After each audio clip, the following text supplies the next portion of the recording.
Hi, I'm Ava, and I'm 34 years old. I live with my husband, James. We both work for the company his dad started. James' dad made the company huge, worth $250 billion a year. He even bought other construction companies. People respect him for being smart in business, even though he could be tough.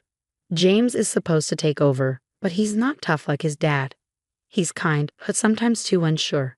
I worry he can't handle being a husband or a CEO. James has said, "I don't think I'm CEO material. If I end up as one, I'll likely just be a face for the company." It's simpler that way, indicating he's not really interested in running things. We've been married for 5 years, and I'm starting to get annoyed by his lack of drive. Unlike James, I'm pretty good at making decisions. Back when my father-in-law was running things, he trusted me with different jobs because of this. Before I married James, I worked at a bank, so I know how to handle money and keep track of numbers. After getting married, I decided to stop working and focus on taking care of our home. But my father-in-law asked me to join the construction company instead. Soon after I started, he started asking me to come to board meetings and share my thoughts on how to manage things.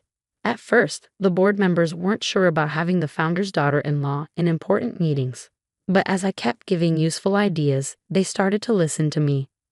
James was also on the board, but he hardly ever came to meetings, and everyone thought that was okay, even my father-in-law. One day when I got home from a meeting, I found James just sitting there watching TV like nothing was wrong. "Why did you come to the meeting today?" I asked, annoyed. "You're an important part of it. You should take it seriously." But he just shrugged and said, "Even if I went, I wouldn't understand what's going on. Plus, the board members seem to like you better, so it's not a big deal, right?" I couldn't help but wonder if he was bothered by me being involved in the meetings. Despite his comments, my father-in-law had been showing me the ropes of running the business and seemed to be grooming me for a bigger role. I started to enjoy being part of the management, and before I knew it, I was working hard to live up to my father-in-law's expectations. After about 2 years of attending meetings, my father-in-law retired completely. When important decisions needed to be made, the board members would come to me for advice, leaving James out of the loop. I had hoped this would motivate James to step up, but instead he became even more distant from his work. He'd show up at the office in the morning but disappear by noon, spending the rest of the day at home. When he came home, he avoided talking about work altogether, seeming like he didn't care about what was happening in the company. Meanwhile, my workload kept growing, and I was getting busier. After my father-in-law retired, the board members started depending on me more and more, giving me tasks that felt like what a CEO would do. Since we're a big company with lots of employees, I was focused on increasing sales and profits to benefit everyone who worked with us. Thanks to the hard work of our employees, our sales started going up. I found running the company more and more interesting and got really into my work. But on the flip side, my husband James seemed to be losing interest in his job, and he started showing up at the company less often. Our conversations at home became less frequent, and our relationship started feeling strained. And around that time, I bumped into your sister Megan, and we grabbed lunch together. James came home and casually mentioned, "My sister Megan is a bit older than me and had just gone through a divorce about 6 months ago. It happened because she cheated, which caused a big scene when her angry husband showed up at our parents' house. So when Megan's husband got really upset, James went over to my parents' place to calm him down since I was busy with work." James, who had a gentle upbringing and a calming personality, was able to talk Megan's husband down and convince him to leave for a while. Later, Megan told me, "Your husband is amazing. He handled my angry husband so well," she praised him. Megan's husband must have been impressed by James's calm and easygoing attitude. Megan ended up divorcing her husband and paying alimony. But after that incident, she seemed to see James in a different light. Before, she might have just thought of James as a rich, pampered guy who wasn't particularly attractive and a bit indecisive. But now, she seemed to view him as a respectable businessman. Now that Megan was single after her divorce, she probably saw James as a great catch, as she always liked wealthy men. But I was too focused on work to even think about such things. My sister wouldn't have known that James doesn't actually run the company. He's just a figurehead. Megan's ex-husband was a top employee at a foreign company and used to boast to me at their wedding, saying, "My husband is a great worker with a big salary and he's good-looking too." "You're probably jealous," he teased. He was handsome, smart, and had a cool style. I couldn't understand why Megan would cheat on such an amazing husband. 3 months after James mentioned having lunch with Megan, I came home to find him looking unusually serious. We need to talk, he said, which surprised me because he'd never been so serious before. I felt nervous as I waited for him to continue. Actually, Megan is pregnant with my child, and I want a divorce, he dropped the bombshell. I was shocked by the request for a divorce, but even more stunned to hear about Megan's pregnancy. Speechless, I listened as James said, Megan plans to come over on our next day off to discuss this, so I'm counting on you. I was stunned and asked him, so you want to marry my sister? James looked troubled as he replied, it's not that I want to marry her, but as she's carrying my baby, I guess I have no choice. I sighed at James's usual indecisiveness and said, well, as she's having your baby, I guess we have to deal with it. Let's talk more when she comes over. It seemed like James and I couldn't make decisions together, so I decided to talk directly with my sister to sort things out. Even though I had already decided in my heart that I wanted a divorce, I felt I needed to talk to my father-in-law about the situation with the company. Being involved in running the business as the founder's daughter-in-law, I knew that divorcing would change my role. So the next day, I went to my in-laws' house and told my father-in-law everything my husband had said. My mother-in-law, who was there too, was happy about the news of her son having a child. But she quieted down under my father-in-law's stern gaze. She seemed more focused on the grandchild than the company's affairs. After thinking it over, my father-in-law smiled and said, Ava, I want you to keep working in the company just like you have been. James doesn't matter to me. I'll handle it, so let him do what he wants. It was clear that my father-in-law valued the company's management more than his son or grandchild. Even though he had retired, he still had a lot of influence as the founder, and he owned most of the company's shares. No executives would go against his wishes. I was starting to enjoy my work more, and I was hesitant to give it up now that I had settled into the role. It was time to talk about the future with my sister.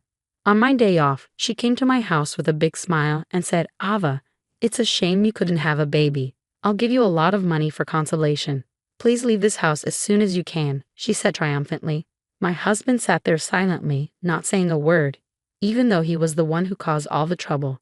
I was shocked by his indifferent expression and said, it's fine if we get divorced, but we also need to figure out alimony and divide our assets properly. Let's get a lawyer involved and sort it out. I never imagined you, my own sister, would fall for someone like James, I said to my sister sarcastically. She gave me a stern look for a moment, but then composed herself. I realized she was trying to say that it's what's on the inside that matters, not looks or wealth. It was amusing to hear her talk as if she knew my husband's true self completely, and I struggled to hold back my laughter as I replied, that's wonderful. I hope you two have a happy life together from now on. I couldn't help but wonder if by inner self, my sister meant money. She seemed to think my husband was the big shot at my father-in-law's company, but it didn't seem like she had heard anything from him directly. After our discussion, my sister announced that she would move in and arrange for a moving company. Knowing my sister's temper, I only took the essentials with me, having already secured a new apartment.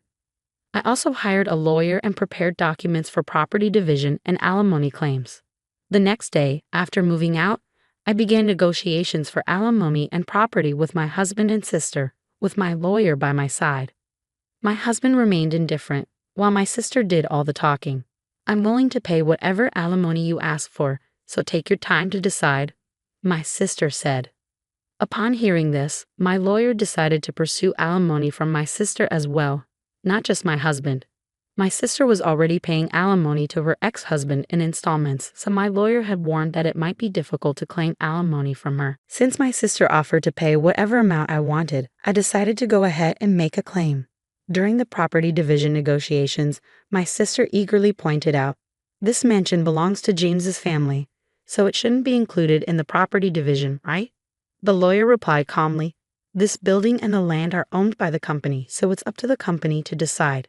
It appeared that even my husband had assumed this house belonged to his father. Oh really? I thought this was Dad's, he casually remarked. In contrast, my sister seemed surprised and turned to the lawyer, demanding, wait, does that mean I can't live here? The lawyer replied professionally, since it's company property, you can continue living here if the company permits it. My sister seemed relieved at this and said, oh, you should have mentioned that earlier. It'll be fine since James, the president, will be living here. my sister confidently stated, causing the lawyer to be momentarily surprised before bursting into laughter. What are you talking about? Ava is the president, not James, the lawyer clarified, looking at my sister, who was planning to remarry my husband. It didn't even know this basic fact made me chuckle. My sister immediately turned to my husband and exclaimed, "Wait, James, you're not the president." Seeing my husband's troubled expression, I stepped in and explained to my sister, "James is just an advisor without any executive authority. I'm the executive director and also the president.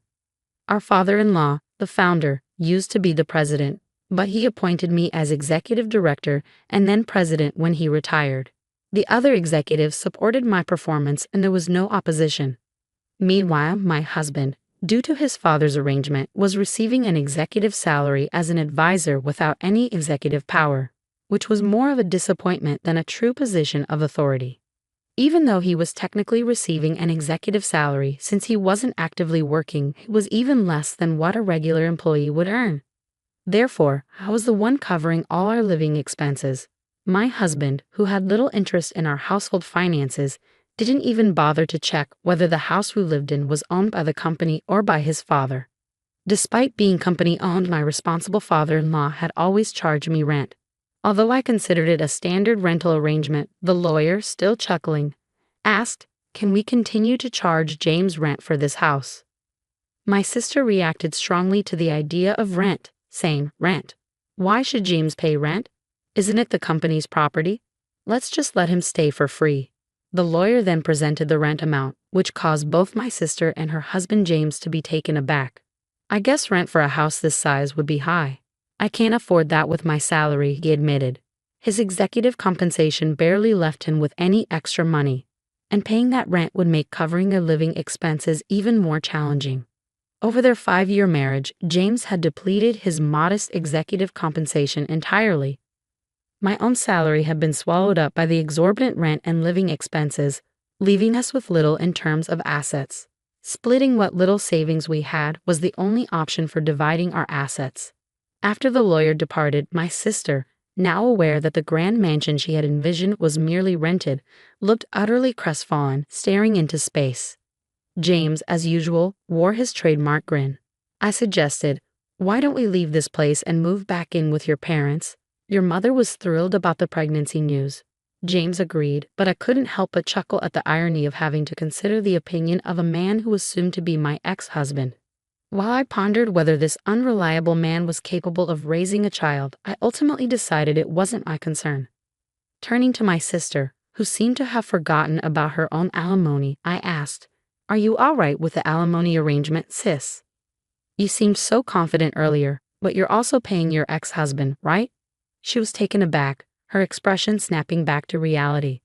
"Alimony? I have to pay too." She seemed shocked, apparently having missed the earlier discussion entirely. "You said you provide plenty of alimony, but you didn't expect me to pay as well, did you?" "My salary is quite low." James and my sister exchanged surprised glances.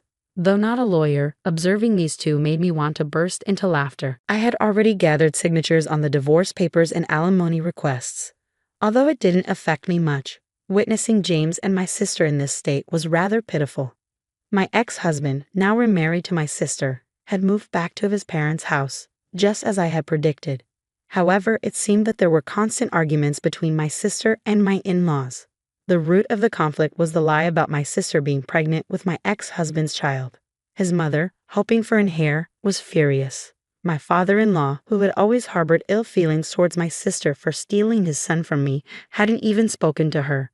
He covered the alimony for both James and me, and I received my share in full.